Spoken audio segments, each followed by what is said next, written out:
Hey everybody, Argent here. So I wasn't going to cover this. In fact, I really didn't want to cover this because frankly, I think I've done more than enough DSP stuff lately. But, jeez. Like I watched this and I was thinking to myself, okay, this isn't so bad. But then this just went so completely batshit insane. I just had to comment on it. I also wanted to make this because I was going to make a video on this topic anyways, but I figured I'd just combine them. You may have noticed that the video I did the other day about the Dark Souls playthrough where I was talking about DSP as kind of like an open stream, and I kind of took that down. And what I took that down is I kind of think I misspoke and I kind of gave the wrong impression. It wasn't a falling out with the Sons of Kojima I had. There was just this little Skype group, and I got into kind of an argument with someone in it, and it really didn't have anything to do with them. I just kind of misspoke when I was talking about it. So I just wanted to apologize for kind of for misrepresenting the whole thing. I think what kind of happened, and we'll see this in this video, is a lot of people have just been attacking DSP lately for reasons I think which are largely unjustified. Largely, they're just saying like he said some mildly unpolitically correct stuff in the past, and because of that, he deserves to be like homeless. People have called for his death, etc. And I kind of was feeling bad for the guy, and I kind of got into an argument with this guy about some stuff DSP has said in the past, and I kind of took DSP's side. But yeah, I just wanted to issue that apology.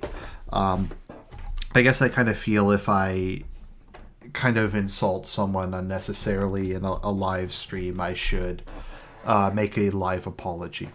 But that's not really what this is about. I just figured I'd say that. So why am I doing this Friday night?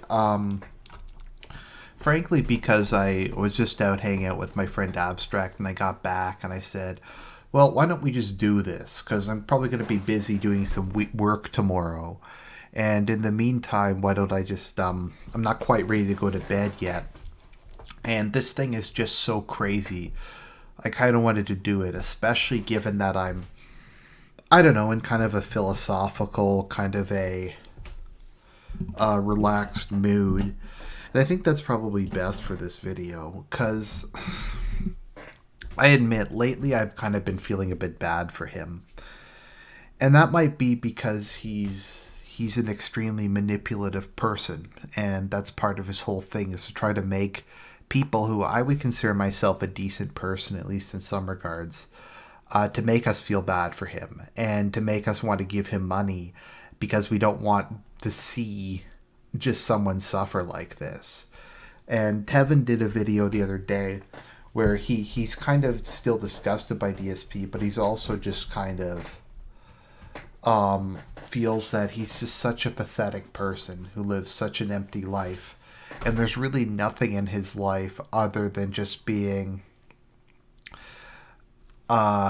basically a form of mockery to people, and even his fans kind of mock him, and he's just in general widely despised, and it's really sad. And this video, you're gonna see once I get to it, he kind of just breaks down and starts going fucking crazy as this whole thing goes on, and it just kind of gets worse and worse and worse, and he like starts manically laughing near the end of it. So I just felt I had to talk about it because there's a lot of stuff in here that we haven't heard before. And I got to admit, it's kind of addictive in a way to talk about DSP. See, my channel it was growing pretty consistently because I put out quality content, and I had a hardcore viewer base, I guess you could say, of people who liked reactionary reviews, who liked my other stuff. And when I made kind of my first couple DSP videos, one of them got like 70,000 views. I got like 1,000 new subs.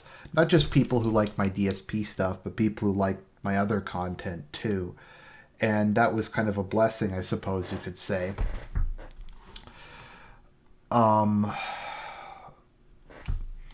Ray Boyman is asking, how long did you stream? Did it just get started? Yeah, I just got home. I was hanging out with my friend Abstract Entity, and it's Friday night, so I figured I'd stay up a while. I took my my Imavane, so yeah, don't worry, I'll start in a minute. Ooga booga. So I had made my first DSP video, and it got 70,000 views. I probably made like 500 like $400 off of that video alone. I got a bunch of new subs, and whenever I do a DSP video, I always get a lot of positive feedback. I get a lot of views. I get a lot of influx of people, and it's kind of addictive in a way, and I don't want to become a detractor channel that just covers DSP all the time. And like I said, I really didn't want to do anymore for a while. But this came out, and this was just so fucking crazy I had to cover it. So without further ado, let's start. I may have to skip through this a bit. I'll probably put up the speed to higher than 1. Hello everyone, Darkside Phil here. Please tell me if the audio today is balance actually is okay. Wednesday. Sorry, I almost forgot the day. February 22nd, 2017. And I'm making a special vlog here to discuss a couple of topics. Now, originally I was going to make a vlog tonight already about one very important topic, something that everyone who watches my stuff, who attends the live streams, who watches my videos on YouTube, something you need to know, a big impending change coming to my schedule. I want to explain up front why this change is happening so you understand for transparency reasons, and also how this is going to affect the daily content that I put out on YouTube, so this way you know what to expect every single day, rather than this change hits and then boom, you had no idea it was coming, and everyone's confused. When does the stream start? Where's the videos? Etc., etc. So I'm going to outline all of that in this video. But unfortunately, something else has happened, something that I did not ever foresee at this point. I mean, I'm so blindsided by this. In regards to, once again, YouTube and ad revenue, which I know many of you don't care about, and if you don't care about it, I recommend, once I talk about the schedule changing portion of the video, you skip the rest of it and close the video, all right? Let me just but it's very important, because YouTube is changing. YouTube is obviously screwing with things. I have evidence that I'm going to show you in this video that makes absolutely no logical sense. I'm talking with Machinima about this. Basically, the bottom line is YouTube ad revenue, at least for me on my channels, is down into the toilet. Worse than January, which makes no sense. Okay, I just want you guys to look at him for a minute. I mean, this guy looks awful. He's only 33. He looks like he's in his he looks like he's in his 50s. His hair's going gray. He just looks awful. Like the skin's almost falling off of his face. This guy's just, it's depressing. It's not even really funny anymore. It's just really sad. You're basically watching a man die on camera. And this was just, Rayboy Man says he also had an update video after this. That's true, but it's not really relevant. Sense, because in January it was really bad. It always is bad in January because you had that big rush for the holidays, right? And then after the holidays, the ad revenue goes boo into the toilet for about a month. And then all of a sudden in February it comes back because you've got the Super Bowl, you've got big movies coming out, you get this big insurgence of ad revenue on YouTube. And for whatever reason, on my channels, it didn't happen. In fact, it's even worse than January by a large fucking margin, to the point where if this stands and doesn't turn around, I don't know how I'm going to keep paying my bills. It's that bad, and it's bullshit, and it has nothing to do with you, and it literally has nothing to do with me. If you actually look at views and everything going on, they're good. Just to reference something in the comments section, someone's referencing the SOK. Yeah, I actually talked a little bit to Fred Fox earlier, and he mentioned they were doing it tonight. Granted, it's kind of redundant because Tevin's done it, the SOK's done it, and now I'm doing it. But I like to think my perspective is a bit different, and I'm just going to cover this a bit differently. So you can watch as many or as few as you want. There's only like 1 or 2 videos I've ever asked people to watch. I think one of them was on finance, and I think one of them was on religion.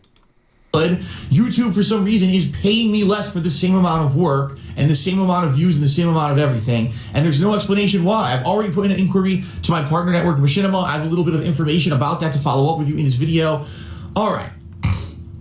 So let's talk about the first thing first, the thing that this original video was supposed to be about. Okay, just a side note.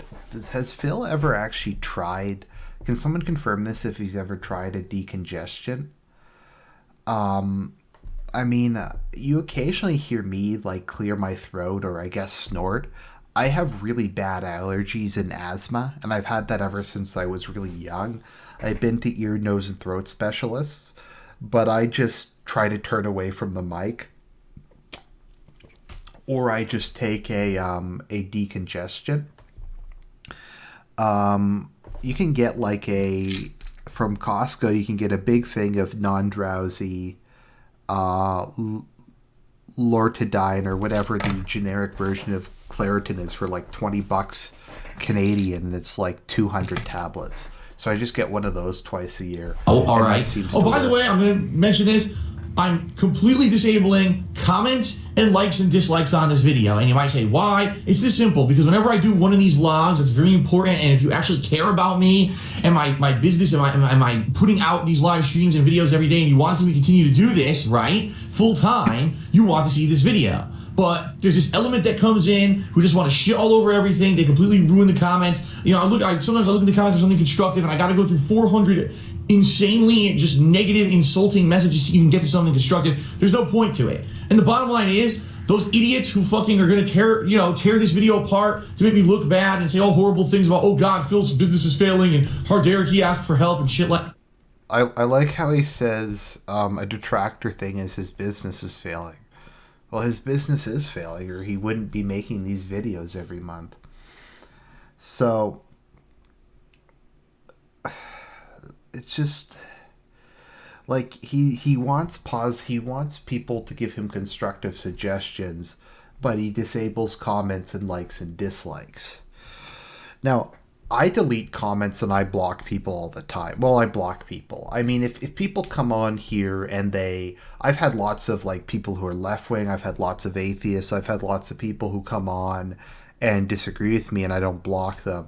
If people come on and just blatantly troll, and they're just like, they just start screaming at me, then I'll normally block them. So I don't really have an issue with that. But if you're doing this thing where, as he talks about later, everybody loves him, everybody's happy with what he's doing, and then so you do that, but you also want positive feedback, so you like turn off comments. They're going to steal this video illegally anyway and post it on their own fucking channels, so let them have all that vile negative comments and shit on their own fucking channels and keep it off of mine. All right?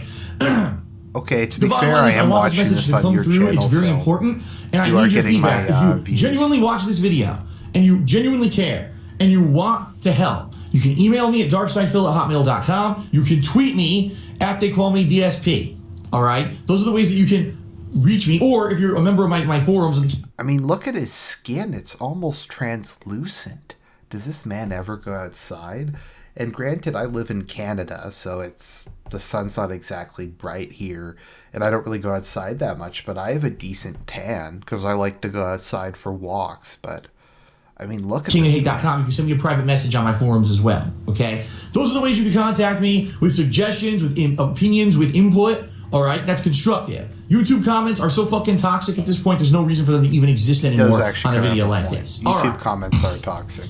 So first off, ladies and gentlemen, I moved to the state of Washington into this house in the middle of 2014. So almost 3 years ago at this point, if you can believe it. And yeah, time has flown. It does not seem like 3 years. It seems like yesterday that I was leaving Connecticut. It really does. And in a lot of ways, things have gone good. But in a lot of ways, things did not turn out the way that I had intended. All right. And I need to explain a little about that because a lot of you have no idea what my daily life is like and everything like that. So allow me to explain. When I first moved here to Washington State, it was for multiple reasons. Number one, because Leanna and I wanted to live together. And we knew that getting a place in Connecticut was going to be incredibly overexpensive. In fact, and this is no lie, I'm not even kidding you, the mortgage on this house is pretty much about the same payment as the condo in Connecticut. This fucking giant house in Washington, it's not giant, I should say, it's a normal sized house in Washington. I say giant because in comparison to the condo, which is a rinky-dink place in Connecticut, I'm paying pretty much the same. So that's why I wanted to move out. I wanted to get a house for us so we could have a life together. You know, I was hoping the business would get set up. Now, he's actually probably right about this, because in Toronto, a crappy one floor house is like $1.1 million. To get a house the size DSP has is probably like $2 or $3 million. So yeah, it probably does actually cost as much as he says it does, if Connecticut's anything like Southern Ontario. So, I mean, the thing is, and I've talked about this before, DSP's business is not based on location. He doesn't have to leave his house to work.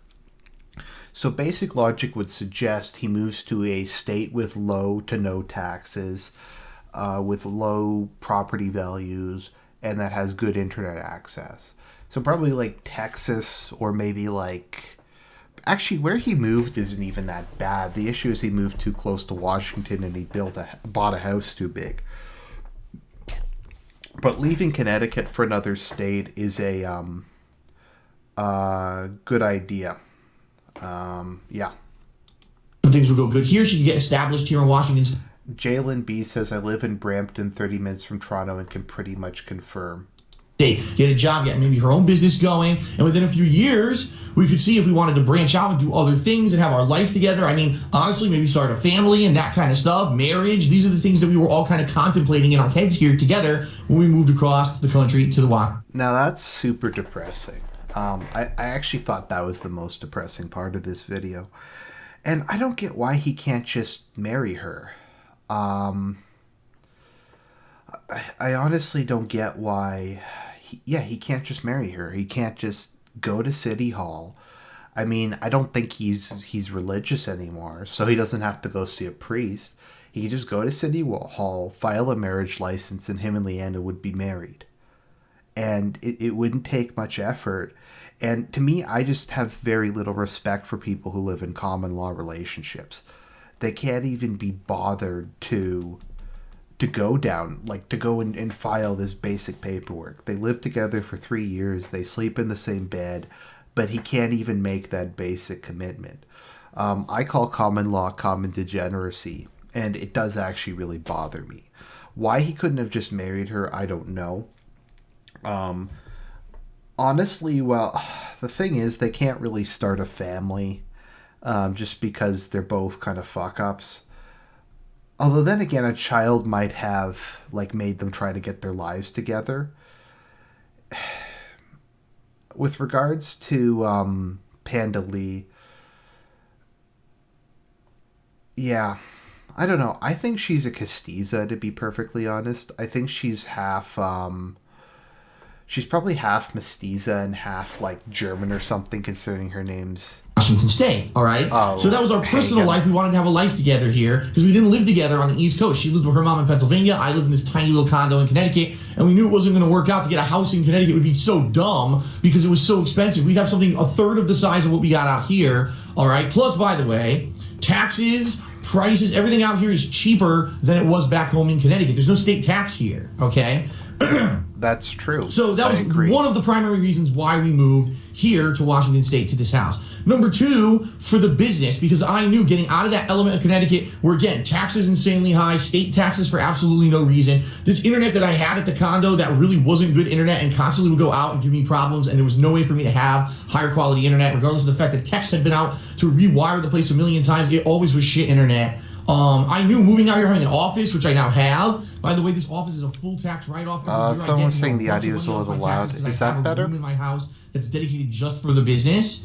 To be able to do things in basically a better environment. You know, the soundproofing that I have here, the professional quality mic that I have in here. All right. And, you know, at one point when I was working with the green screen, I know now it's been 1.5 years since I touched it, but that might change. I may be able to use it soon, but I'm not going to get to that. That's a different subject. But anyway, there was a bunch of things I knew I could do to improve my business that I couldn't do in this little shitty condo in Connecticut with the situation that I had.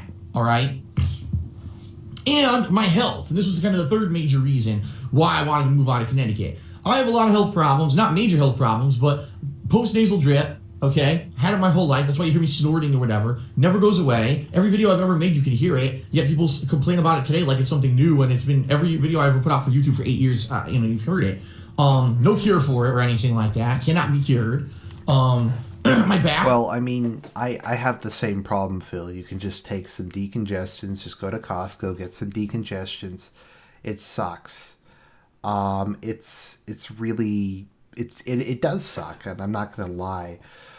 This man has severe health problems, and I'm someone who's not like super healthy myself. I have bipolar disorder. I'm overweight, but I'm at least not in denial. And this man is in denial. I don't know what the deal with his back is. I've heard theories that it's like some insurance scam. Yeah. Someone's saying, I actually don't think that Pandalee's bad looking, especially compared to Phil. I think she's okay looking. My back injury, honest. Not my type. Which when I moved out here was much worse than it is now. My overall health when it comes to eating and everything, there were many things that I wanted to improve by moving to Washington State, okay? And by the way, most of them have improved, you know? When you think about it, the quality of my videos, big jump when I moved to Washington and I had this office. I upgraded all my equipment, the soundproofing, everything sounds... Don't worry, guys. I'll be skipping ahead in a bit. Just there's a lot to go on here. Doing what he does, just sitting around all day on your computer in just one spot is really bad for you. Not even really bad for your physical health, but your mental health. Since I finally ended my unemployment and got a job, even though like I would probably prefer to work 4 days a week, to be honest, but getting up most days, going into work, interacting with people in real life, like being out in public, being out in a city, having to get like dressed, having to get cleaned up, etc., is really good for your mental health. It's really good for your self-esteem, and it's good for your physical health because it's good for your mental health. But no, like what he does, he lives in complete isolation. He doesn't interact with anyone. He just sits all day. And I mean, I have an office job, so I sit all day, but he could go take a walk. He could go exercise. It's so much better than it used to. It really is a giant jump in quality from what I used to do. My health has improved. I lost weight. As people say all the time when I stand up in these videos, it's like, oh my God, Phil lost weight. Yeah, I lost weight. I'm a lot skinnier than I used to be. I'm eating way healthier than I used to. You know, Leanna makes us really healthy meals most of the week. You know, every once in a while we go out for fast food, and it's hilarious because, you know, the one time a week that we go out for fast food to film a DSP Tries It, people think that I eat that every day, when in reality I'm eating these healthy meals almost every day that Leanna makes for us. And that's awesome. And my back, by the way, so much better since the move. Doesn't hurt at all anymore unless I'm like out in either... Okay, I'm actually gonna... Don't worry, guys. I'll skip ahead eventually. But just, I think people are a little unnecessarily like critical of his eating habits. I mean, everybody likes to go have fast food from time to time. If he does it once a week, that's really not that big a deal.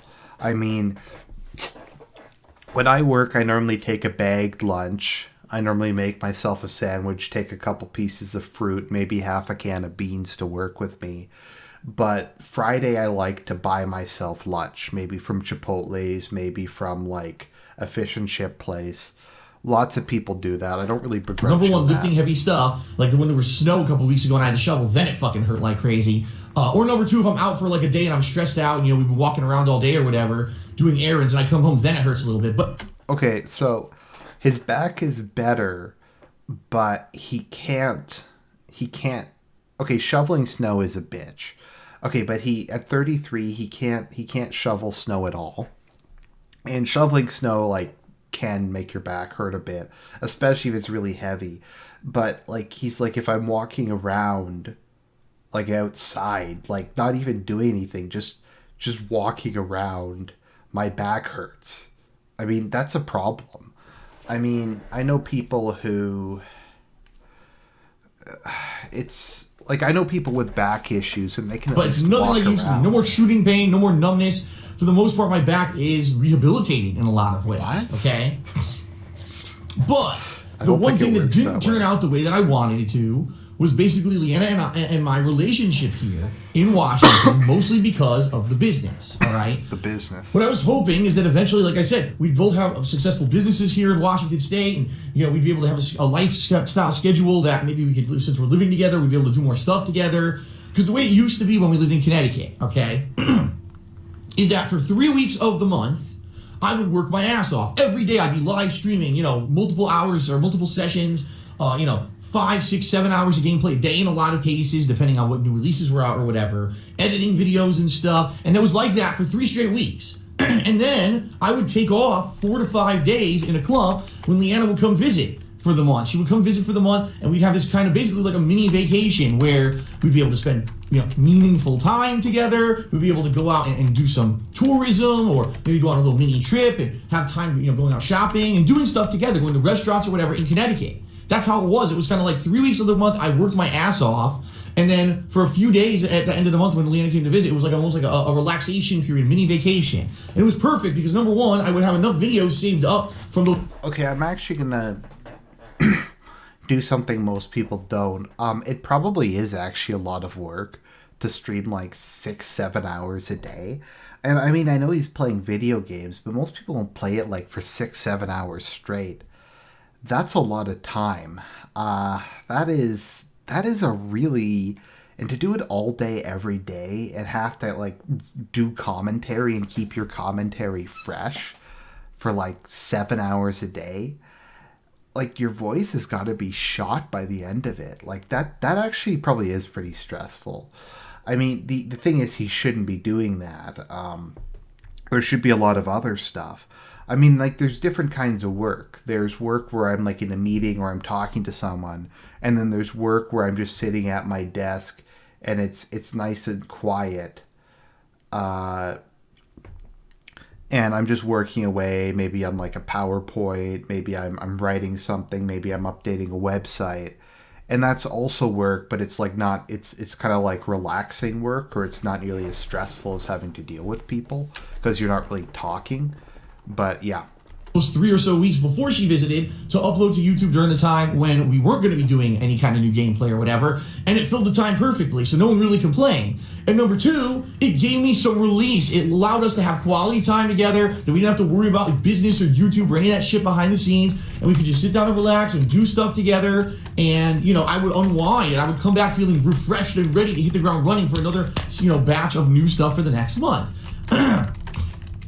Unfortunately, since we moved to Washington State, that has completely gone away, okay? In reality, what has happened here is my life has become work. Like, my life is 100% dictated by work. Meaning, every day, I have to get up and get ready for stream, because I stream every single damn day. Now, there are a couple exceptions, but today I'm not feeling well, right? Or I didn't get a lot of sleep the night before. Maybe I'll take a rest day here or there. Most part, those aren't fun days off. Those are days where I'm in bed all day because I feel like shit. Or every once in a while, very rarely, maybe 2 times a year, I'll schedule maybe a weekend or a day or two with Leanna where we'll go do stuff together, and therefore I'll take a day or two off. But for the most part, I'm here, 365 days a year. I'm here streaming almost every day, putting out new content for you on YouTube. I don't know if anyone else does that. Because I don't follow anyone else on YouTube. I don't watch anyone else's stuff. So now I'm going to do something that most people... as I said, I'm feeling kind of sympathetic to this guy for once in my life. Well, towards him. I'm sympathetic towards a lot of people. But if I lived like DSP, I don't know how I'd manage. I mean, if we can believe anything this guy says, and it's hard because he lies about everything, but... if what he says is true, he's so financially screwed that if he misses a couple days here and there, he will become homeless. That's how close he is. He has no savings. He has massive amounts of debt. He has nothing. If he got a serious illness, like if he fell down the stairs, and even if he was unable to do this for a week, he'd be completely fucked. And I mean, that is terrifying. And that's why all my life I've always, even if I have to forgo buying some nice stuff for myself, made sure that I've put aside money, keep putting aside money, as I talk about, I have my TFSAs, I have my diversified ETFs, and I discipline myself every week. I take a substantial portion of my paycheck and I put it into my TFSA so I have that money. And that means if I lose my job, if something happens, I can live for quite some time off of my savings, and I'm only 25. And this man was making a ton of money over his life. And he should have been saving it. Like, he shouldn't be in this situation. I mean, DSP made enough money and still does to live a decent middle class lifestyle. He makes more money than pretty much everybody who donates money to him. It's just sad. It frustrates me, and some people in the chat are pointing this out. A lot of us would kill to have made the money DSP did for the amount of work he put in and the amount of time he put in. And you have to keep in mind, working's expensive, and I brought this up before. I have to pay probably about, let's see, it's about $20 a day. I don't know, like $100 a week or so, maybe $80 a week or so on transit to get to and from work. And so yeah, I have to pay $80 a week to go to and from work. You gotta buy money to bring your lunch. You gotta buy work clothes. There's a bunch of stuff you have to do to working. It's expensive. I have no idea how they have a work-life balance, but basically my life is work, okay? That's just how it is.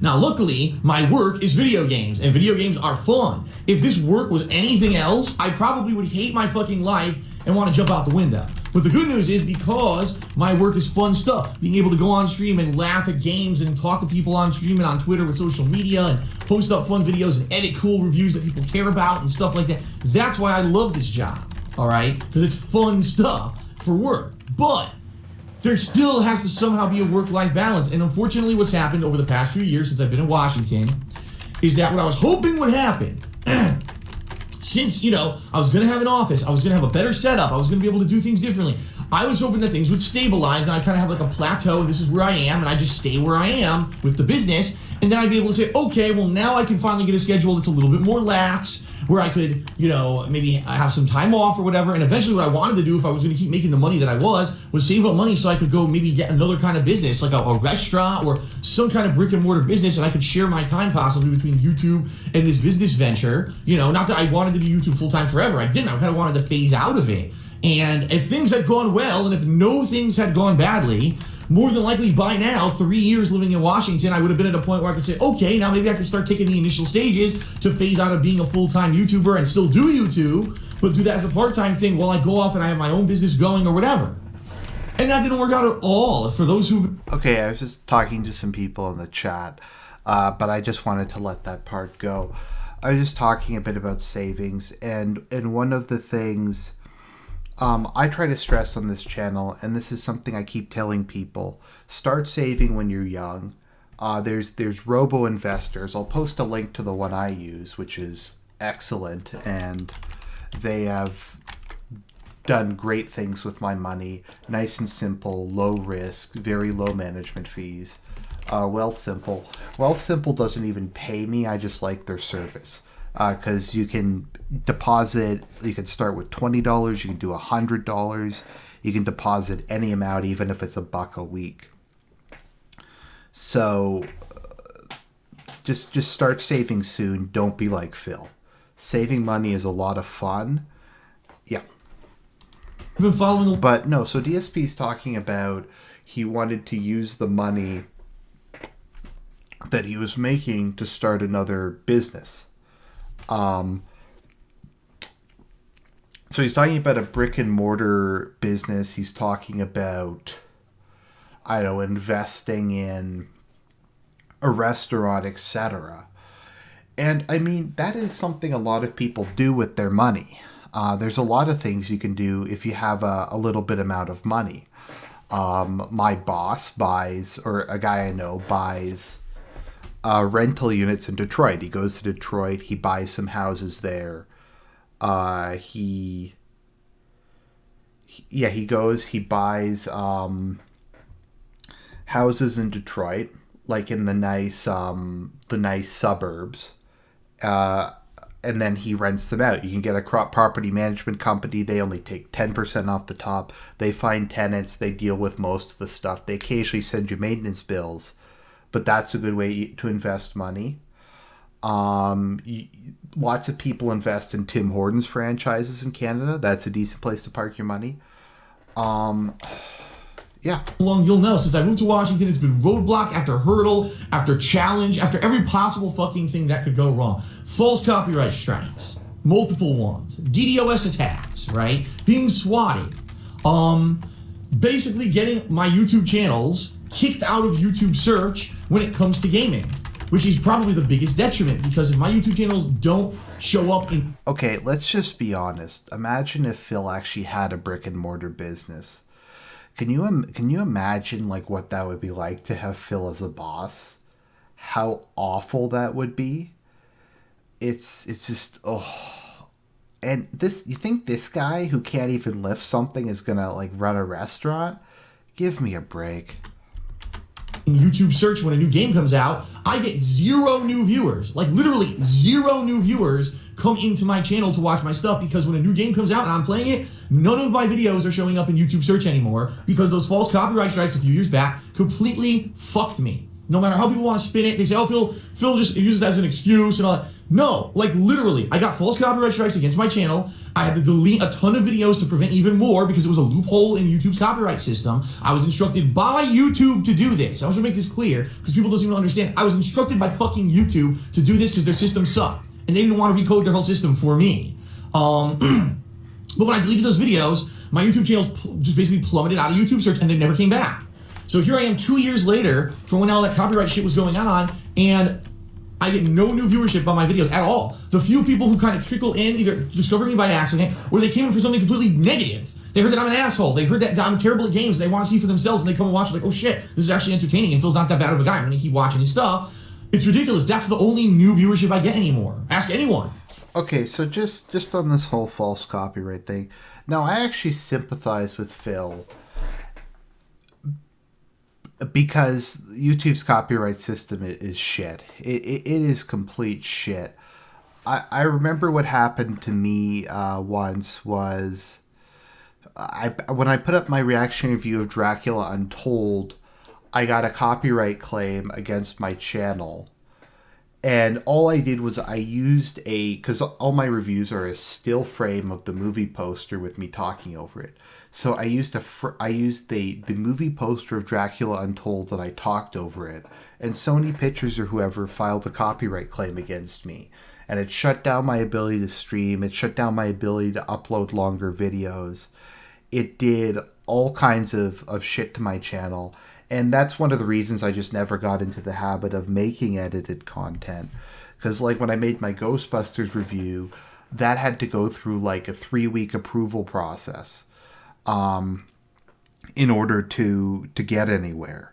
So yeah, he's completely right about that. Deleting the videos was stupid of him. I do think it's dumb though that they would subtract the views because he deleted the videos. That I think is really stupid, but yeah. It's very hard now for me to get any new viewership on YouTube because of this bullshit that happened with DSP Gaming and the false copyright strikes. So I went from here's my income to here's my income to here's my income. Then the false copyright strikes hit, and I went down to here's my income. Oh yeah, then I lost my contract with Machinima that was based on views, and now my contract on Machinima is based on ad revenue. So I went from this income to this income, and now this big fiasco we're going to talk about later on in this video, YouTube ad revenue is plummeted out of nowhere into the fucking toilet. So now my income, woo! So because of this, I've never been able to go from this schedule where I said, okay, when I first get to Washington, I'll work my ass off, and every day I'll stream it. Every day I'll work. And eventually it's going to get better because I can maybe not be a full-time YouTuber anymore. You know, there's the silver lining in the clouds, or the light at the end of the tunnel.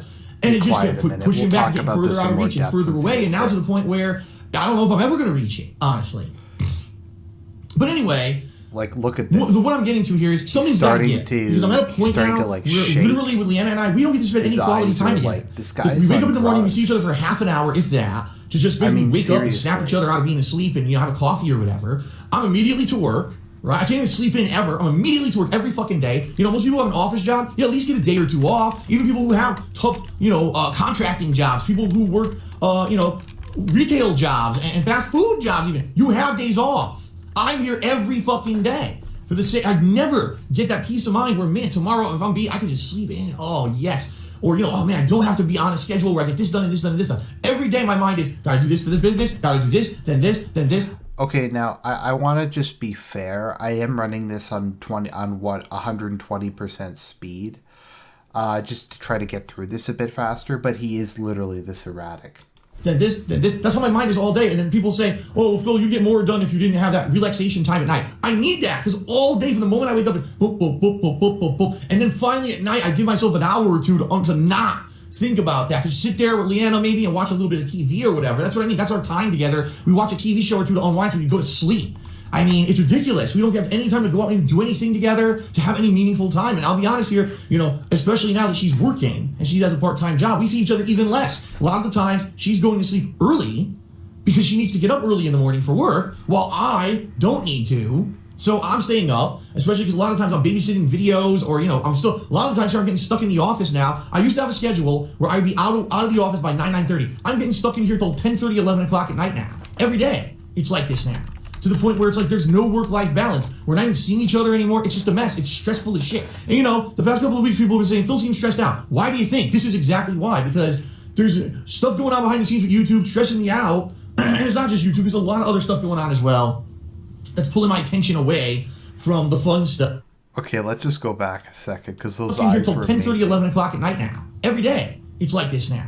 To the point where it's like there's no work-life balance. We're not even seeing each other anymore. It's just a mess. It's stressful as shit. And the past couple of weeks people have been saying, Phil seems stressed out. Why do you think? This is exactly why. Because there's stuff going on behind the scenes with YouTube stressing me out. And it's not just YouTube. There's a lot of other stuff going on as well that's pulling my attention away from... Look at this. Look at, how fucking manic this guy has gone. Like, look at him. This man is, and this is why I decided to do this. This is going to get fucking crazier as we go on. But this man is literally the fun stuff, having a psychotic episode. Right now I'm trying to sell this fucking condo in Connecticut, and it's driving me nuts because it's a big long arduous process, and every day I'm not taking my mood stabilizers, and I go full manic. This status update, that status update. I got people from the mortgage company contacting me. I got people from the real estate agent contacting me, and they're not jiving. They're not talking to each other properly. They're treating me like the middleman, which is wrong because I'm a customer, and it's just a mind fuck, basically. So all this happening, and there's never a day to just say, okay, get away from it. Never. People in the chat are saying he's going to have a heart attack. You guys haven't seen shit when it comes to it. Leanna sat me down the other day and she's like, listen, this sucks. We need to change something because we're both stressed to fuck out to the limit. She's stressed out because she's at work, and then she comes home, she runs her own business with the soap making stuff, and she's cooking still. And here I am all day. I wish I could help her with a lot of that stuff, but I'm not. I'm in the office here streaming, and then I'm uploading videos, and I'm in the office working. And she even says, you're here all day, but I barely see you. It's true. So something's got to give. So we decided, we sat down, and we had a serious talk, and we said, we got to fix this. How are we going to fix this? Here's what we'll do. I'm going to change my schedule starting this weekend. This weekend coming up, okay? So as early as, it's either going to be Sunday or Monday. Like I said, when I'm not on my meds and I'm either Sunday or Monday, and obviously I'll announce on Twitter when this is going to happen. I'm going to start working a little bit earlier, as in 1 hour earlier. I'm a lot angrier. So right now, my more streams, aggressive, typically they turn on at noon Pacific time. He's and then there's a pre-stream, pre-stream, usually it's done by, say, 12:30, 12:40, depending on the day or whatever. And then we get started with gameplay. We get 3 to 3.5 hours of gameplay every day, right? That's changing. It's now going to start an hour earlier than that. Okay, so it used to be noon Pacific time. It's going to be now the way the streaming's been going so well on Twitch. People are engaged. I got regulars coming in every day. They're happy. We're chatting it up. We're having fun, discussing the games. And not only that, but people are subbing. People are cheering. Everything's going awesome with Twitch. Twitch has been pretty much the biggest change that I made. That's the most positive thing for someone who does the viewers live and me, because it's fun to do it and it's profitable. I'm making some money doing it, unlike when I was streaming on YouTube. So everything there is working out well. It offends me that he charges money to interact. There may also be some days that really where I'm going to work me. a little later. So maybe what'll happen is I'll stream earlier, and then I may end the stream a little earlier too if I need to. We'll see. But there may be days where I have heavy editing to do, right? I do a lot of editing this day. So to be perfectly honest, I'll try to divvy it out so I have more time for editing. I know I have a temper around. This is why every night I put my schedule on Twitter. But I try to it be behooves you to nice follow me at They Call Me DSP to know every night what I'm doing the next day. All right. So starting this weekend, I'll let you know on Twitter when this is going to go into effect, whether it's Sunday or Monday. Oh, sorry, I'll speak I am streaming an hour earlier every single day. So more gameplay every day. But the trade-off here is that one day a week I'm going to be taking completely off from YouTube.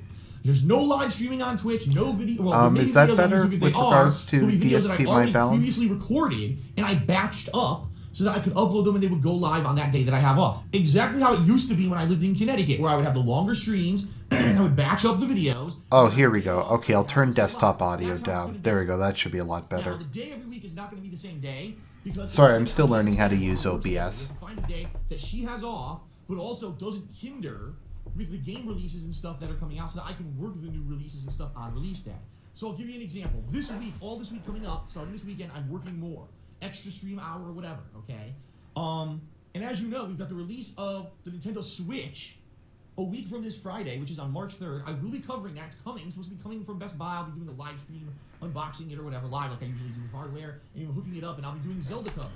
I'm debating getting a Switch. I might wait for a couple more games to come out. I kind of want one. I still have some 3DS games I want to play through. I'm playing Persona Q at the moment. And I'll split the videos between going live on Saturday and Sunday. So at least if you're around Sunday and you're bored, you want to watch new videos, there'll be new videos versus nothing. Okay? Well, I'm going to take that Sunday to have a real day off and spend it with Leanna, have quality time, and we'll find some fun stuff to do that day. Is that any we'll better? Also get our errands and chores done. We'll do it all, but we'll have the whole fucking day to do it rather than me, oh, I gotta get up, gotta get to stream, squeeze everything in. It's not working. Okay? So that's why we're making this definitive change. So, I'm excited. More live streaming every day that I'm here. For the days that I'm not here, you should still have stuff to keep you appeased. All right? And hopefully this will work out for everyone. You'll get more of what you want. I'll get a day off a week. I think it makes sense. All right? Okay, so this dude's like, he bought the Switch on credit. Okay, so he's like, I'm going to buy this super expensive new console on credit. I don't know if I'm even going to use it, but I'm going to buy it so I can get Zelda. Then I'm going to take a day off right after Zelda comes out. I'm going to play it for 2 days and I'm going to stop playing it. I mean, this is just the way DSP is. I mean, remember when he got that Homefront the Revolution video that had a million views, and then he just went on a staycation? Okay, Phil, if you have enough time, okay, so you're gonna get all those videos saved up. That's fine. Why don't you make a montage out of them? Do like a montage of the first 10 hours of Zelda. No one else is gonna have a montage up. That's gonna be big. Then again, he hates Nintendo and he shits on Nintendo all the time. Okay, that's number one, the big announcement that I had. That was the whole reason I was making this vlog to begin with. But now let's get to part two, the thing that I didn't plan on talking about. Because the bottom line is this month of February, I've been busy with so much stuff. If you remember, there was Resident Evil 7. I wrapped up my playthrough of that, and I even played a little bit in PSVR. I was playing Yakuza 0, right? I was playing all that stuff. And then Neo began, so I started playing Neo.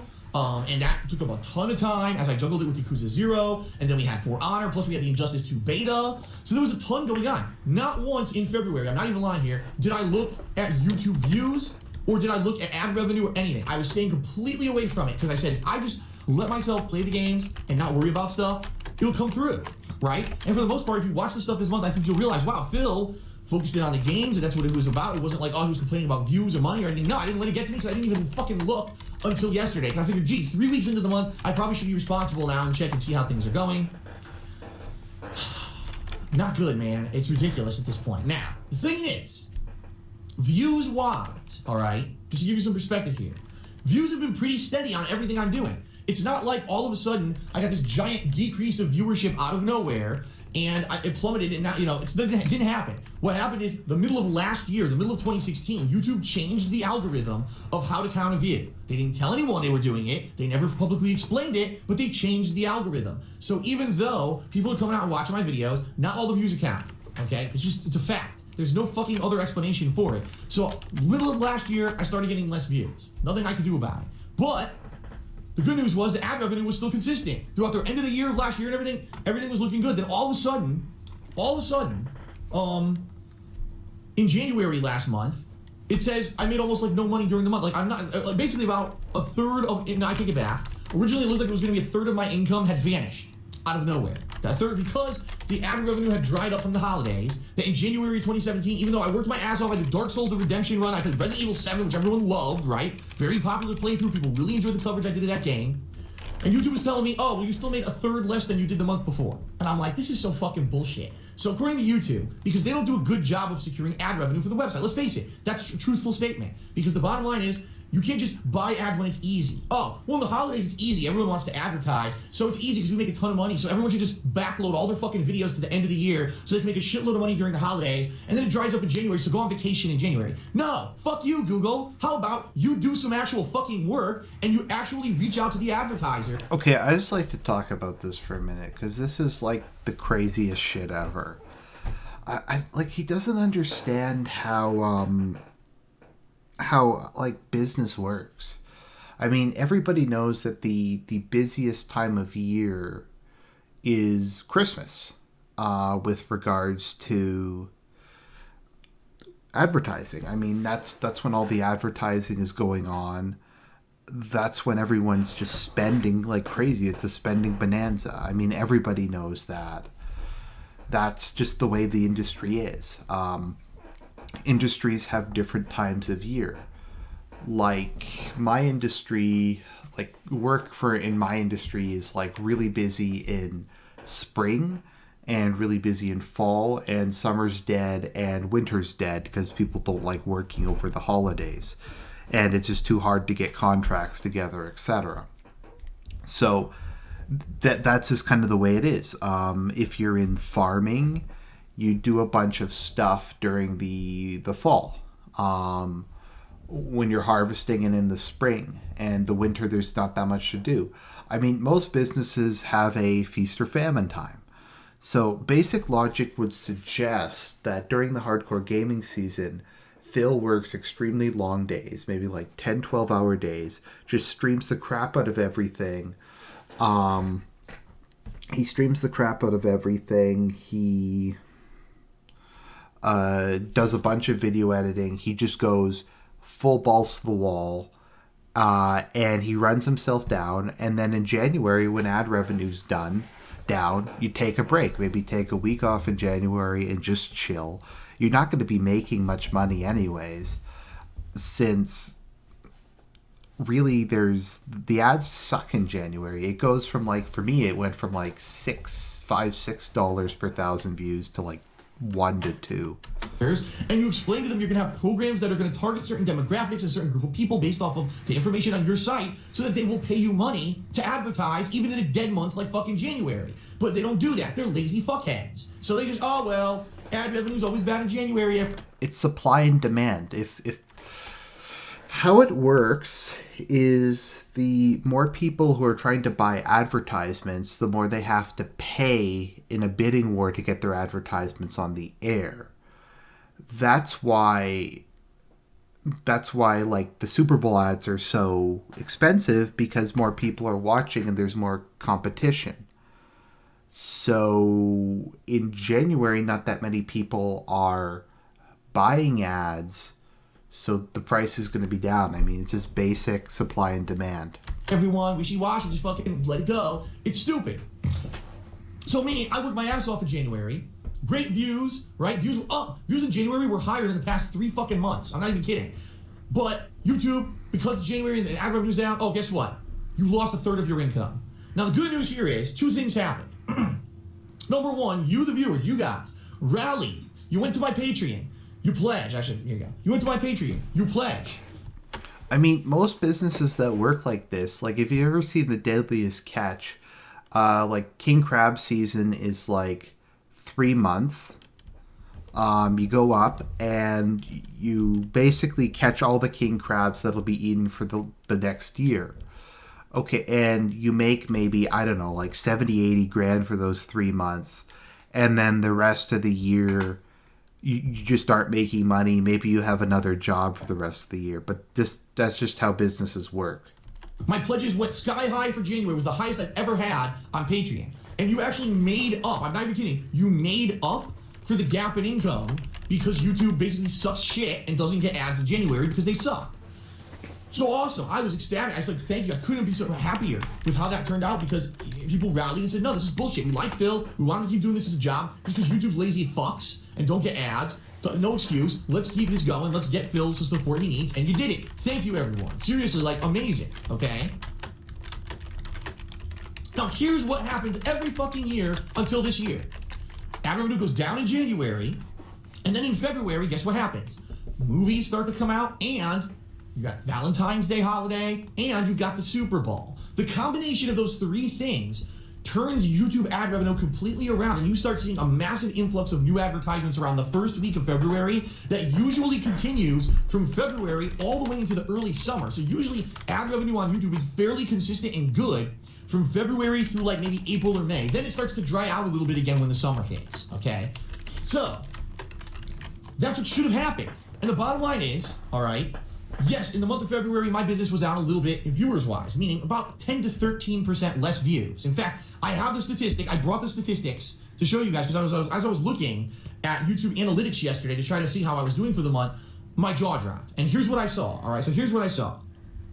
So for the time period of the beginning of February to yesterday, okay, that time span, compared to the end of January, which was January 12th to 31st. This is literally, like, these have turned into, like, quarterly corporate presentations. Like he's literally, like, look at this. He has the fucking, like, quarterly profit statement up. Like, what is this? Is he presenting? This is... Just, I mean, let me just think of, let me just address this for a minute. Now, if okay, let's take him for his word that his business is dependent upon the game industry to release games. I guess what he could, like, do is maybe find some, like, old games, find something he's interested in. I mean, you can make anything interesting. I do reaction reviews of... The first reaction review I ever did was of Scooby-Doo Zombie Island. And I got such a positive response to it. People were like, Archie, I never heard of this movie. I remember this movie from my childhood. It's cool that you're talking about it. And that set off the entire reactionary review series. I get a bunch of reviews on just random things. I like more reviews on stuff than on like new shit. Like, you just have to be interesting. It doesn't really even matter what the content is. And the problem is he's just not interested. My views are down about 13%, all right? That's okay. And you want to know why views are down? It's very simple. Because at the end of January, we had Resident Evil 7. Huge, hype. Everyone was excited to see what this game was. It was an enigma. No one knew what this game was going to be. And when it finally was released, it ended up being really good. And it's funny because I played Resident Evil 7 for 3 days, and it single-handedly skyrocketed my views and my revenue and everything. You know what I mean? Can you imagine what January would have been if there was no Resident Evil 7? It was already down a third of income. Seriously. And now they're going to tell me it would have been even worse, right? So... this month, February, it's down a little bit. I expected this, to be quite honest with that. Because Neo, yeah, it's a great game. All the people who like Dark Souls are going to watch me play that. But that's not my entire viewer base, right? That's a select group of people who like to see me play these hyper-difficult games and fail and rage and all the like that comes with it, right?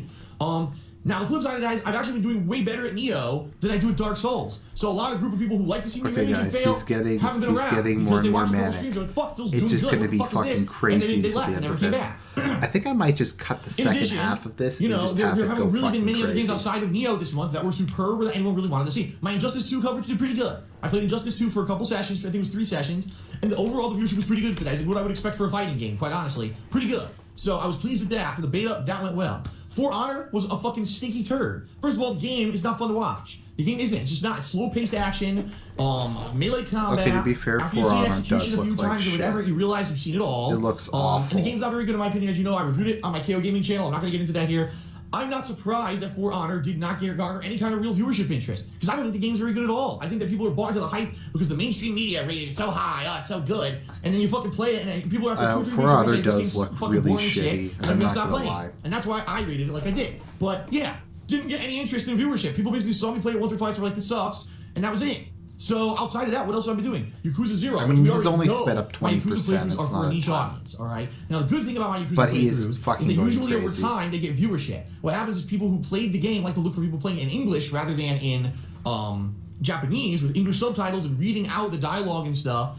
And usually over time, it takes a while. Usually it takes 6 months or more. But those Yakuza playthroughs I've done in the past got good attendance in the long run. So hopefully the Yakuza playthrough will turn out well, and it'll be worth the amount of time and effort that I'm putting into the game, because boy is it freaking long, okay?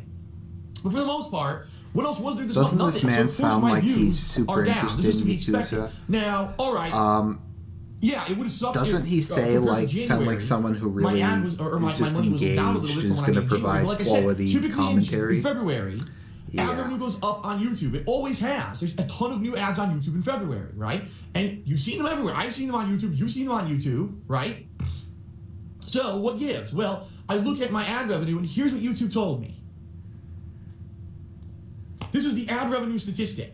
So this isn't ads playing or people who watched ads. Don't get this has nothing to do with ad blocker, nothing like that whatsoever. What this means is the amount of money that I made on YouTube from this period of time. Literally, compared he's to presenting February, to his I'm shareholders. down 35%. It's the worst kind of shareholders though, because they don't get shares and they don't get like I'm now down a profits. third more from last month. So at this point, I'm not even exaggerating. Basically, my income for February is down about 50% from what I would usually make on YouTube, and I made all last year. Why?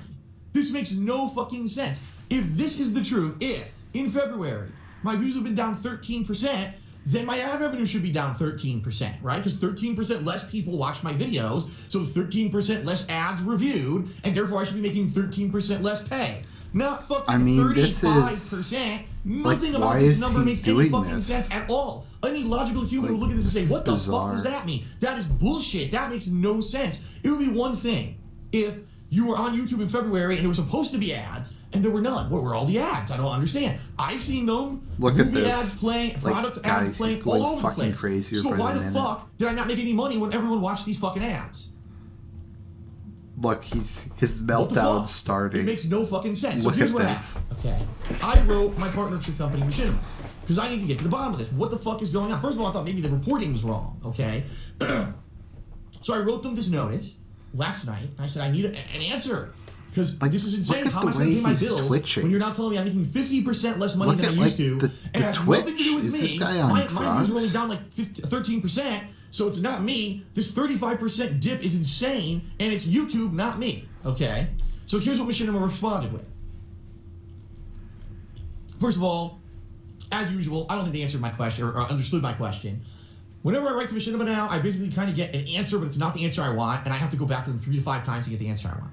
So this time, they came back Get with the data. answer I want. And they said, well, Phil, if you look at the amount of ad impressions you had in January, and you have the amount of ad impressions you've had in February. And they did all this math. I'm not going to get into the fancy part of it. But the summary is, according to Machinima, my ad impressions, meaning the amount of people who watched ads on a daily basis, is about the same. I didn't go down when it came to the amount of people watching advertisements in February at all. Basically, what the guy explains is he's like, well, you got to understand that February is going to be several days shorter than January. So yeah, you're going to have a little bit less income this month to begin with. And yeah, as you can see, you have 13% less views this month, so you're going to have that dip in ad revenue.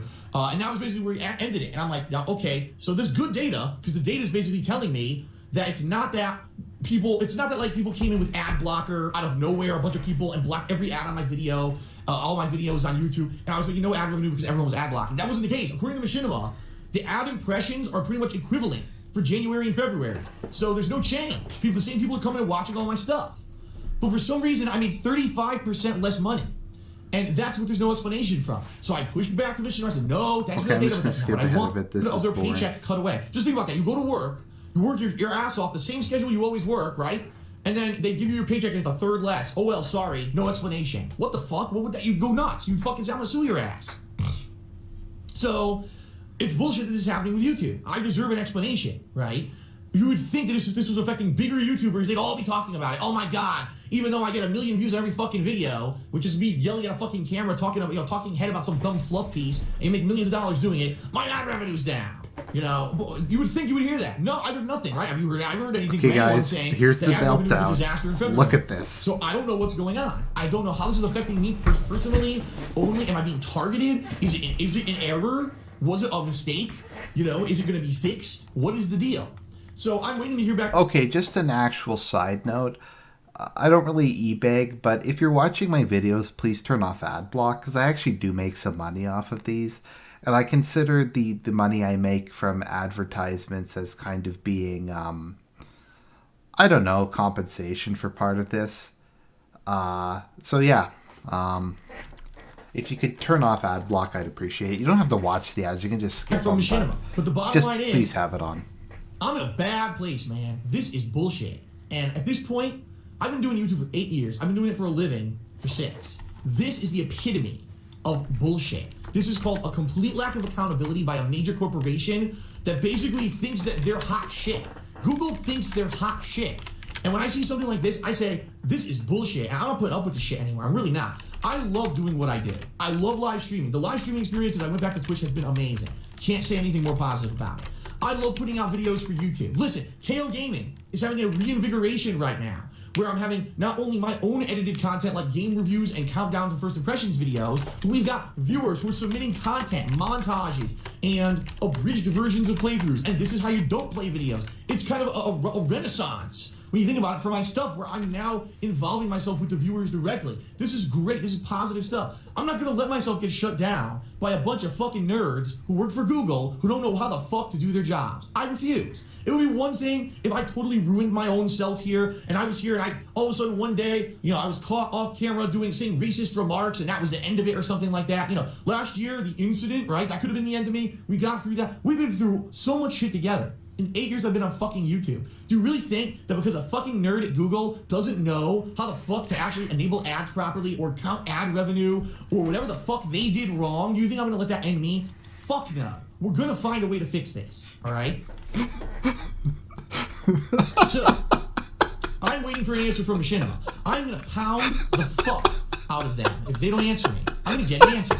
I want a fucking answer, because this is my livelihood. And no one has a right to just take my livelihood away from me like this. They've already fucked me with their bad copyright system and the false copyright strikes. They've Okay. Okay, guys, I'm sorry.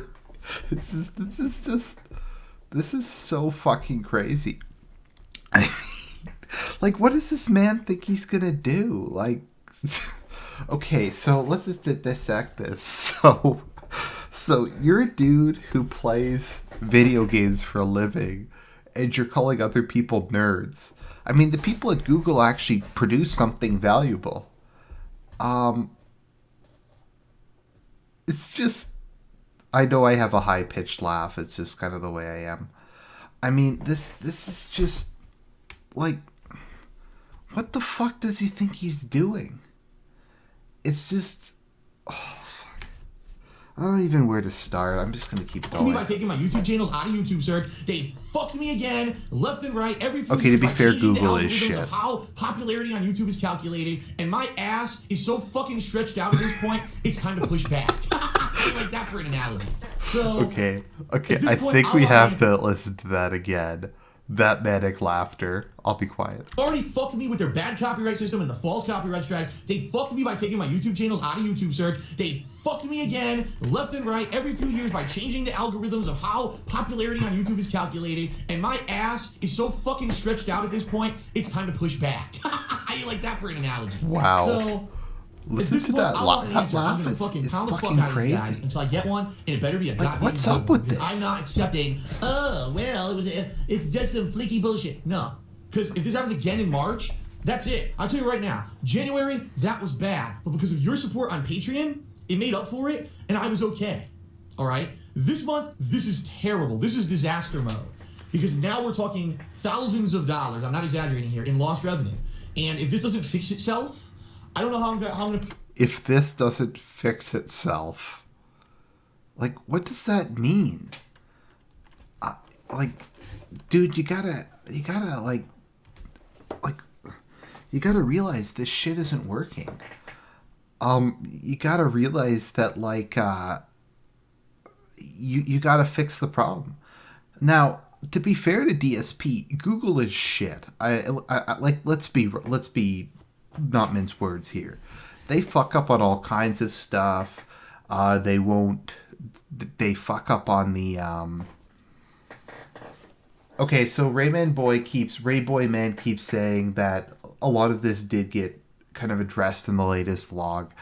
I understand that this video isn't so much about DSP like the specific problem. It's just about him going fucking crazy on film. But yeah, AdSense is kind of shitty. Google's kind of shitty. How they run YouTube, they do fucking change shit around all the time. Google Plus was ass. Yeah. I pay my bills come April because this is the way it works. Is it's a 2-month stagger. So right now I'm making less money. I'll receive that lower amount of money in April. I don't know, and especially because guess what April is? It's tax time because I got to do my taxes in the next few weeks to month, and the first payment due is due in April. How the fuck am I going to pay my taxes if I'm getting thousands of dollars less a month? This is insanity. DSP tries it, defrauding the federal government. Okay, guys, like, if you know anything about how taxes work, given that this man's business is operating at a loss, he's not going to, like, have to pay any taxes. He's going to pay, like, virtually no taxes. This whole thing is just bullshit. DSP tries it, defrauding the federal government. DSP tries it. Well, DSP, I think you're going to find the IRS is an even greater villain than even Hideo Kojima. This is fucking insanity is what it is. YouTube is about to fucking get the shit blown away from them because I'm not putting up with this anymore. I don't care if I have to make fucking videos to get people to come together to put an end to this shit. I'm not putting up with this anymore. I'm coming to your house. I'm coming to your house, Google. I'm going to get in your face. I'm going to go in your nose. I'm going to go up your ass. I'm going to your house. But I'm not going to let my livelihood get pulled out from under me because these fucking assholes don't do their job. I'm just not. 8 fucking years of my life, I'm going to throw away now because these assholes can't fucking do their job? No. I'm going to fucking... Oh my God. We're going to figure this out. We're going to figure this out somewhere. All right? So anyway, you can tell I'm a little peeved about this fucking issue, right? This is my fucking life. I've worked my ass off to be where I am to keep doing this as a job, and I don't want to see it go away, all right? Now, the obvious things you can do to help. Again, I hate to be a broken fucking record and make a video like this every month. I never want to make a video like this again. I wish I could win the goddamn fucking lotto, so I never have to make a video like this again and never have to mention views. I can just come in and play games casually for fun and share that experience with you. I don't know where we're going to get there. I got to go start buying lotto tickets, I guess. But I digress. I don't ever want to do this, but it seems like once a month I have to make a fucking video like this because YouTube fucks the fuck up every month now, alright? The ways you can help. Number 1, watch the videos. Watch the streams. But that's, I mean, duh, that's common sense. Everyone knows that. And according to YouTube, you're doing that, right? Okay, there was a 13% dip in February. Yeah, because I'm playing Neo all fucking month and the games were slow. Okay, so guys, this is the entire reason. Like, I was not going to stream this. I was not going to make a video about this. But just look at this. This guy's gone fucking ape shit. This guy, like, he's freaking out. Like, look at his eyes. He looks like he's on drugs. Like, this guy needs serious help. He's fucking snapped. And it's not even funny anymore. I know I'm laughing about it, but it's just like it's God. It's like it's depressing.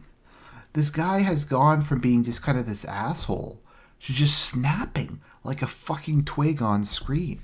Like, this March, is... just give you some perspective. Like, look at we got this. Horizon Zero Dawn, the launch of the Switch, Zelda Breath of the Wild, What is Ghost he Recon looking at? Wildlands, Mass Effect Andromeda, the final Dark Souls 3 DLC, and MLB. All in March. Plus, there's more. I think there's going to be episodic content and stuff coming out.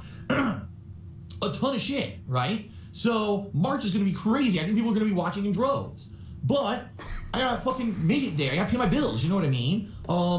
So, outside of just watching the videos and watching the stream, you can pledge to my Patreon. And I'll say it. Okay, I just like to pause for a minute and just ask the chat. Am I being reasonable here by thinking this guy's acting like he's on drugs? Like he's just completely fucking flipping out here, and it's kind of really disturbing. Just the chat, just please give me feedback on this, because I don't know if I'm just going crazy or maybe I'm overstating this, but he's just like... And again, a dog. He's having a meltdown. I'm serious about this. There's thousands of people who watch my content on a daily basis. If you watch the videos I put out on YouTube, at least 1,000 people Okay, a people day in the chat are watching agree. my videos on YouTube. When a big game comes out, Resident Evil 7, ridiculous amounts of people came out to watch that, right? $1, ladies and gentlemen, to my Patreon. If everyone who watched gave me $1 a month, I would never have to mention this horse shit ever again. I would be free of the fucking shackles of YouTube's ineptitude, these fucking nerds who don't know how to do their goddamn jobs, and I'd be able to fucking just be here and play games and relax and have fun like I used to. Because a lot of people, I'll be honest, say this: Phil, why is it that back then, way back then, when you started on YouTube, you were so, you didn't seem to have stress. You didn't ever have to talk about money. You didn't start talking about money until 2012. That's true. Okay, I don't think he's actually on drugs, but then, he should be. It was the gravy train, baby. When I signed with Machinima in 2011, are you kidding me? I was making insane amounts of money. Like dirty, rotten, this is way too much fucking money for just playing video games kind of money. And it was crazy. Why on earth would I ever have felt any stress around me, right? For me, it was like I was thrilled, I was excited. Every person that I ran into, I was ecstatic and happy with, and it was a different thing. And then, of course, reality hits and things don't go as well as planned. And let's hear that again. And play games and relax and have fun. This is fucking crazy. People, Listen to I'll be this honest, again. Say this, Phil. Why is it that back then, way back then, when you started on YouTube, you were so, you didn't seem to have stress. You didn't ever have to talk about money. You didn't start talking about money until 2012. That's true. Because back then, it was the gravy train, baby. When I signed with Machinima in 2011, are you kidding me? I was making insane amounts of money. Like dirty, rotten, this is way too much fucking money for just playing video games kind of money. And it was crazy. Why on earth would I ever have felt any stress around me, right? For me, it was like I was thrilled, I was excited. Every person that I ran into, I was ecstatic and happy with, and it was a different thing. And then, of course, reality hits and things don't go as well as planned, and, things just kind of go on a downward spiral in a lot of ways. And, now we are where we are now. And now the stress, like I said, hopefully the schedule change I'm about to do is going to fix stuff. It's going to, at least in some proportion, give me the stress relief that I need to have the day off a week. But that's the thing. The stress is probably never going to permanently go away, but we have to find a way to at least keep the fucking business afloat. Okay, so, Patreon, please. I mean, there's some people who were incredibly generous last month. Thank you. I just want to say this.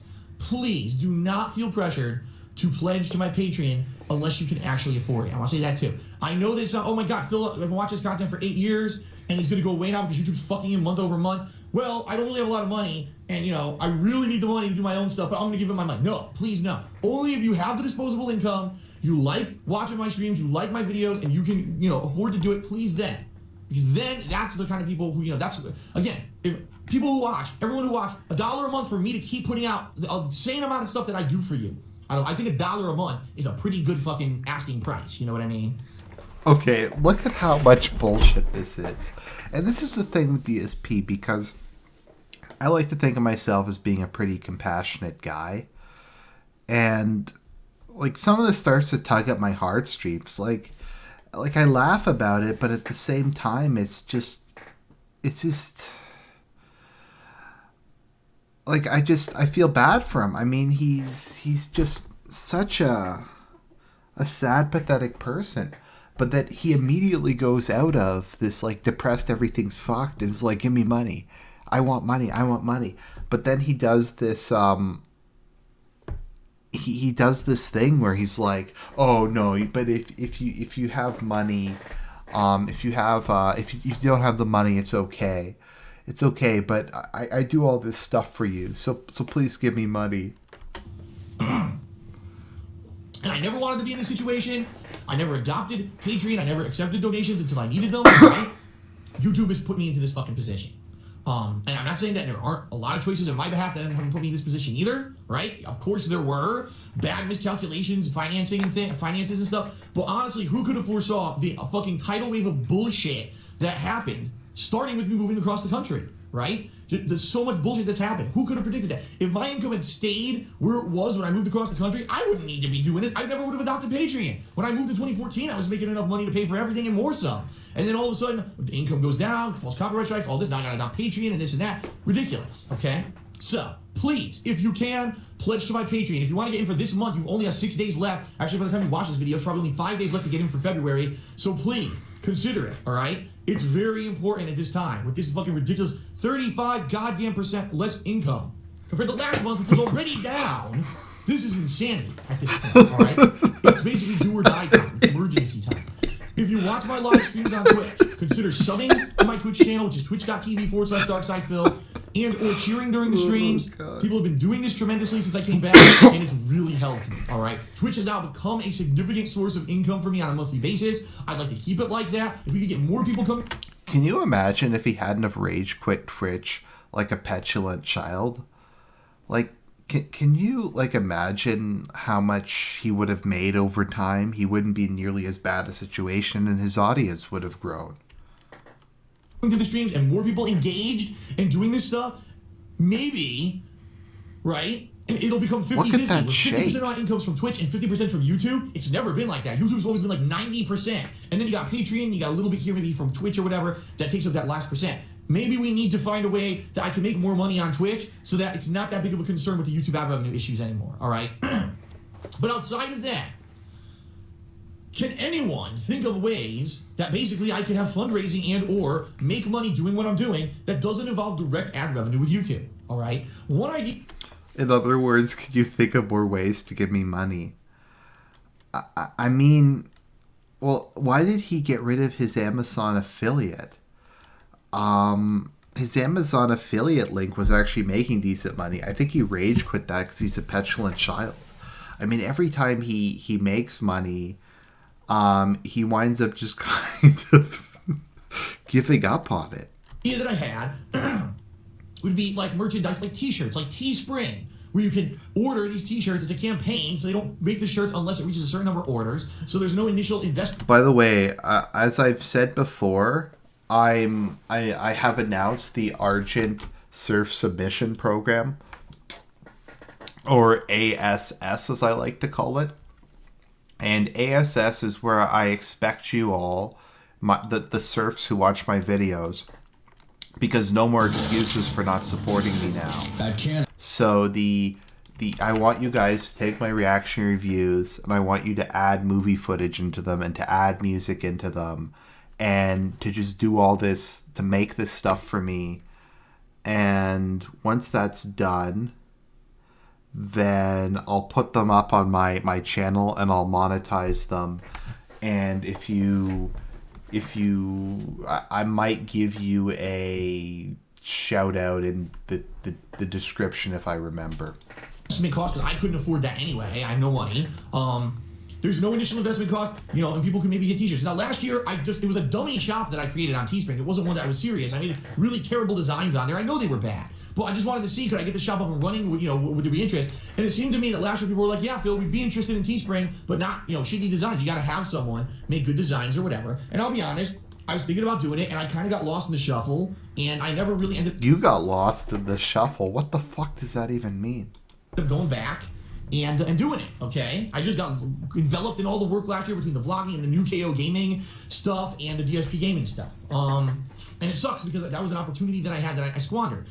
Here's the deal. If there are people out there who are good at artwork, I mean, I've got amazing people who've been submitting some... Okay, I'm going to be pretty honest. If he makes a shirt that says nothing I could do, it is what it is, I might actually buy it. Really impressive fan art to my streams and stuff recently. You've seen it on pre-stream if you've been watching. If you want to make some artwork, high-quality artwork for shirts, I'd be willing to toss you a few bucks. Now, I can't throw you $1 million, and I certainly can't give you a cut of every sale of a t-shirt, because the whole point here is fundraising for me so I can keep doing this as a job, all right? But I would toss, we'll talk, we'll negotiate. I have no idea what a going rate is. A few bucks here, or maybe, if it's a design that's so good that I end up selling a whole bunch of shirts and making profit on it, then maybe I would, I'd be able to give you something reasonable for it. But that's the thing, I'm in a situation where, oh man, if Phil would just have good designs, that's nice. Well, I'm not a graphic artist, and... Okay, just a couple people I think were unsure in the chat. The whole Argent Surf submissions thing is obviously a complete parody. It's just a joke. I occasionally will do videos where I just yell, like, autistically. Like, I briefly had made a Patreon... Okay, this is a great screen cap. But I did a Patreon and, like, all the perks and shit were just insulting people. Like... Yeah, so he basically wants people to do free work for him. It's just such a douchey I don't have money to pay thing. anyone. You know what I mean? And I mean, to be fair, like fans do things for people. They'll submit fan artwork. Maybe they'll like make a song about you. There's all kinds of people who do stuff like they'll make intro montages. There's nothing wrong with that. But yeah. So, if you're interested, you want to make a few designs. Last night on Twitter, I asked, gee, what would people like? And there were so many suggestions, sayings and things, and nothing I could do. Wow, dude, I was rolling. That's bullshit. Instant death. Some of the catchphrases I said, like blah blah blah triplets or whatever from over the years. Any of those, if there was good artwork with it, people would probably want to buy the shirt. But that's the problem. I'm not an artist. Okay. Okay. If you are, and you want to make some designs that are going to buy me as like a demo or whatever, and then we can maybe hash out some details of how I can pay you back or whatever. All right? Let's talk. Again, I told you by the ways. Email, darksonville@hotmail.com. You can tweet me, although I would say don't tweet me for stuff like this. I get so many tweets a day, it's going to go into the shuffle. Email me. Or, excuse me, I swallowed the wrong way. Or you can PM me on my forums at kingofhate.com. All right? So that's one idea I have, Teespring. It's not going to be a great idea. Maybe I'll sell 20 shirts a month and I'll have a couple $100s of extra revenue or something. You know what I mean? I really don't foresee them because I put t-shirts on Teespring. All of a sudden, I'm selling hundreds a month. I really don't foresee that's going to happen. I mean, when I was in the epitome of my popularity in 2012, and I was doing Project 7, those shirts barely sold. So, you know what I mean? I don't know what the solution is here. A lot of people have said, make better perks for your Patreon. And I always say, okay, sure, suggest some. And then they immediately suggest perks I can't do. Like, why don't you do a show or a vlog or something where it's private for a day or two, you only give it to your patrons, but then later on it goes public for everyone else, so it's like advanced access. Can't do it. Because already when I started with Patreon 2 years ago, I had people who hate me who said, I know what I'll do. I'll place his Patreon under a different name. And as soon as he has one of those videos, I'll just fucking publicly give everyone the link and everyone will have the video from day one. Ah, fuck DSP. And that's the truth. I'm not making that up.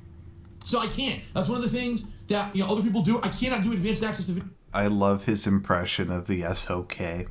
Videos with Patreon. It's just, I can't do it, all right? I wish I could. I can't. Some people have said, why don't I have an ongoing patron multiplayer event where patrons can pledge a certain amount and they get to play with me every month?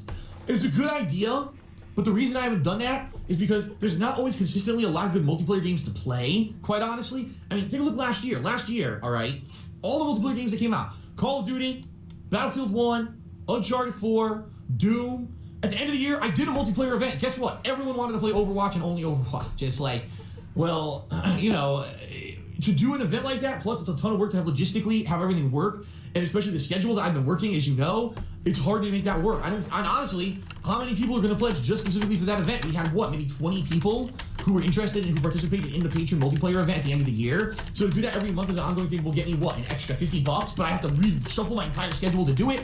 I don't think that's going to honestly work. I don't, okay? What are other ideas? You know what I mean? Like, what are other perks? 9 times out of 10, when people say you should have better perks for Patreon, and then they tell me the perks they want, it's all stuff I can't do. And it's ridiculous because you look at other people who are super successful on Patreon. Oh, well, if I reach this certain amount of funding, I'll make a special video. It's like, but that's what I do now. I make videos every fucking day. Honestly, I think most of his his detractors would spend $5 to play with him. Now, somebody said, would you do? Somebody said, would you do an interview with DSP? Yeah, I would. I mean, DSP has a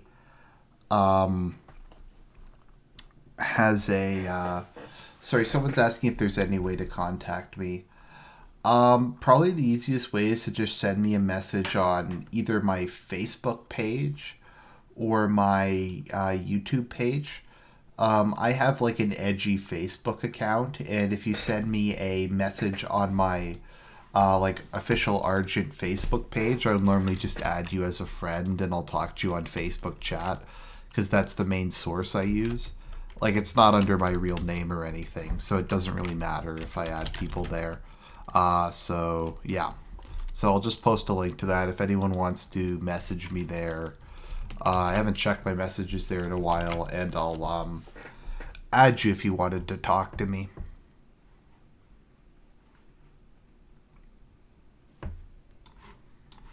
Hey, well, what special video am I going to make? I'm already doing game reviews. It's like the events that I do as rewards for Patreon every month. Those are time consuming, but I do them as a thank you to the patrons for hitting the funding.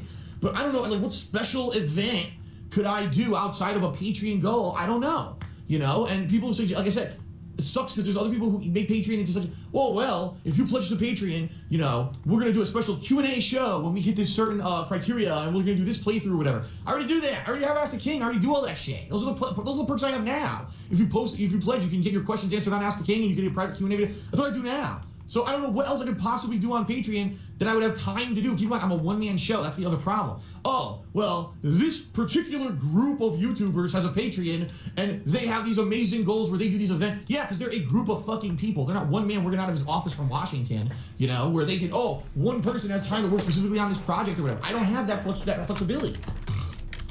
I'm here, I gotta cover games, and I gotta be doing my own thing every day. Now I'm gonna be working even harder every day. I'm gonna be working an extra hour or whatever. So I can take that day off and unwind, but I don't know. If you have concrete suggestions for Patreon to improve it and you think more people would pledge, please, by all means. By all means. You can post them on the forums, again, email me, whatever. I need this feedback. I need positivity. I need support. I need basically everyone to say, this sucks. What's going on with Phil and YouTube? Let's get the word out. What's going on? Maybe we can get some extra people watching his stuff. Maybe we can get people who normally wouldn't pledge to Patreon pledging. You know, last month, amazing positive outpouring. And again, I gotta say thank you to everyone. You guys saved my ass in January. But again, now it's February. Worst situation now. For no fucking... You guys saved my ass, but it's a worse situation now. Translation, give me more money, you pleb. An explanation or reason. And again, I gotta fucking find out. I'm gonna fucking hound until I get a fucking answer, because I can't let my business go out of business because someone at fucking Google's a dipshit and doesn't know how the fuck ads work, ad revenue, and they fucked me over. So I'm gonna find out what the fuck's going on. But that doesn't solve the immediate problem that I need income and then, you know, to make up for this lost income, okay? So, please, watch the videos, spread the word about the videos, Patreon, on Twitch when I'm streaming, sub and or cheer, and ideas. Whether it's Teespring, you're an artist, you want me to submit some cool t-shirt ideas, please send them my way. Or you have good ideas for Patreon goals, send them my way. This is the time, interactivity is all-time high right now with all the stuff that I'm doing. I'm loving the people. So many people are submitting videos now for KO Gaming. It's crazy. Right now, if I have time right now, I'm going to edit one. Thank you for that. I love this. And this is what I mean. I almost feel like right now, I have the best relationship with my hardcore viewer base. Like, the people who are watching my stuff are loving this stuff so much. They like what I'm doing. A couple years ago, I felt like it was the opposite. People thought I was doing everything wrong, and I wasn't listening, and now it's like the opposite. And now this shit happens with YouTube. It's like, when it just won't leave me alone, right? Either one group's upset, okay, I'm going to improve myself. I positively improve myself. Things are turning around. Oh, YouTube fucks me in the ass with ad revenue. Fuck this. No, I'm not putting up with this shit. No more. No fucking more. I'm going to find out what's going on. But in the meantime, please do what you can to help, all right? So, on Twitter, at the end of this week, I'll let you know what day I'm going to start working earlier. I'll also let you know the days that I'm going to have off, so you know when to not expect the stream, all right? Tomorrow, hopefully, I'll see you all on stream. All right, tomorrow I'm actually finishing a Mio on stream, which is going to be pretty crazy. I heard the end is insanely difficult. Great, so more rage. So, yeah, I know you want to see that. So, that's tomorrow, and let's play it from here, all right? Thank you so much to everyone for your support, all right? For just watching the video. And I love it, and I love doing this as a job. I don't want to give it up. I don't want to fail at something when I'm not failing. People are watching this stuff. They're liking the stuff. This is good. Phil's improving. I'm getting all positive feedback. And then lower income thanks to YouTube. Enough is enough. And if it comes to the point where I'm going to have to demand a fucking personal call with YouTube management to get an answer out of the horse's fucking mouth why they can't do their jobs, I'm going to get it. And I'm going to get you all the answers because I've had enough of this shit. I'm not putting up with it anymore. I'm going to say, 8 years of my fucking life, I worked for you. I give you free content on YouTube, you motherfuckers, for you to have shit on your website, right? Never, you know, what the fuck? It's not like, it's certainly not like they put out their own content to make their fucking website popular. I was one of the people who spearheaded the raw reactionary style Let's Plays on YouTube. A lot of the shit that you see now is derivative of my work. That I started on YouTube from 2008 to 2012. I was one of the first people to do playthroughs like that. From the hip, shooting from the hip, not a walkthrough, right? I was one of the first people to become popular doing it, is what I should say. I wasn't one of the first people who did it, but I was one of the first people who became popular doing it, and then was able to monetize his videos and make a living doing it. That made it all possible for tons of other people to come after me and become way bigger and better than me. That's fine. I never asked to be big and rich and famous. I just want to do my own little fucking thing and be able to pay my fucking bills, and not every month have to deal with more bullshit from people who fucking can't do their goddamn jobs. I swear to God, I'm gonna have them by the fucking balls. All right, I'm gonna calm down now. That's it, everyone. Thank you for your support. I'll let you know when the schedule is going to change on Twitter soon, in a few days. All right? And whatever you can do, whether it's Patreon, whether it's Twitch, support with... Okay, so I think that's the end of that. That is a yeah, that was something special. So let me see here. Raging Papist wants to see a pic of Panda Lee.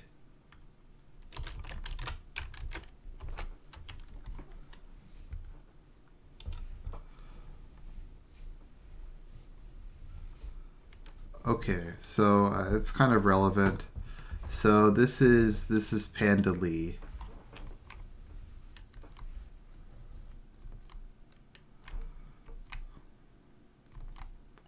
For those of you who don't know what she looks like, she's very inconsistent. I don't think she's that bad a looking girl. She's just not great looking.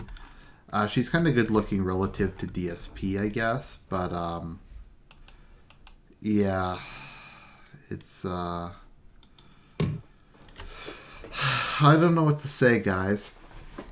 That was really sad. That was sad. That was pathetic. That was one of the most depressing things I've ever seen. The man literally, unless this was all a complete another like scam. I mean, this could just all be a complete lie, and DSP is a notorious pathological liar. But I don't know. It's just, I don't know what to say to you guys more than I've already said, and this video's gone on long enough. But, and sorry, just to address Ray Boy Man, yes, I am aware why he's making less money. It's the thing I was trying to comment on, not exactly was DSP's money problems per se. It was the general deterioration of his mental condition. Just his general going fucking crazy. And that's kind of what I wanted to focus on. So I think that's pretty much all I had to say. There will be new quality content up soon. If anyone didn't notice, I did a reaction review of No More Heroes today. I'm probably going to do one of Unbreakable, or Hellsing is going to be the next one. But yeah, anyways, that's pretty much all I wanted to talk about.